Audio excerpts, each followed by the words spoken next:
lena ke iMariketing Sports, kanti ungakhohlwa ukuthi ke usubscribe ukuze ke njalo nje mangikhipha zona ke indaba lezi zemidlalo wena ke uzobe uqala ke ukuthi ke uyithole. Udaba ke uluhamba phambili ke namhlanje elokuthi ke lona ke ongumdlali weStellenbosch uthi akanandaba nezinto ayizwayo ezikhulunywa ngabantu eqondane naye ke neKaizer Chiefs. Udaba ke ngizoqala ngalo elokuthi ke lona ke bengumdlali weOrlando Pirates ke oye waya kuMaZulu ngeloan uThembela Sikhakhani ke ngokudabuka ke lo mdlali uvela lapha ke endaweni yaseUlundi. Lo mdlali ke Orlando Pirates yamthola ngonyaka ka2016 kulona ke iqembu la KwaZulu Natal iLamontville Golden Arrows. Iagent ke yalo mdlali uMike Makabu sikaqinisekisile ukuthi ke lo mdlali uzobuyele emuva ayodlalela lona ke futhi iqembu lakhe leOrlando Pirates ke.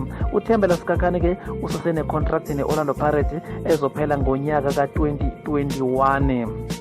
Kanti ke ngihlabela phambili ke uSiphe Sihle Nzimande ubheka adlalela lona ke iqembu leJomo Cosmos ke ngonyaka ka2016-2017 season oke wadlala futhi ke nakuLamontville Golden Arrows, wadlala ke futhi ke nakuwona ke amaZulu. Uthi ke ke iphupho lakhe ukuthi ke one day adlalele lona iqembu leOrlando Pirates. Uthi ke usathemba ukuthi ke lelo phupho lelo lisazofezeka.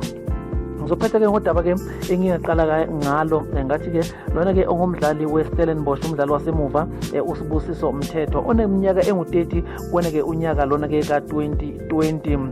Uthi ke yena ke uSibusiso uyezwa nje inkulumo eziningi ikhulunywa ngabantu ukuthi ke iqembu leKaizer Chiefs liyamdinga. Uthi ke yena ke akakwazi konke lo futhi ke akakazi nje waxhumana ke neqembu leKaizer Chiefs. Okwakhe nje yena afisa ukuthi ke akwenze ukuthi ke aqhubeke enze umsebenzi wakhe neqembu alidlalelayo Stellenbosch.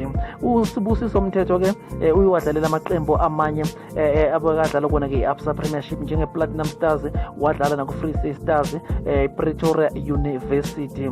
Ngabe ke wena ke uthini ke umbono wakho ngale ndaba esikulethele zona ke namhlanje? Ungangena comment section ke ubeke umbono wakho.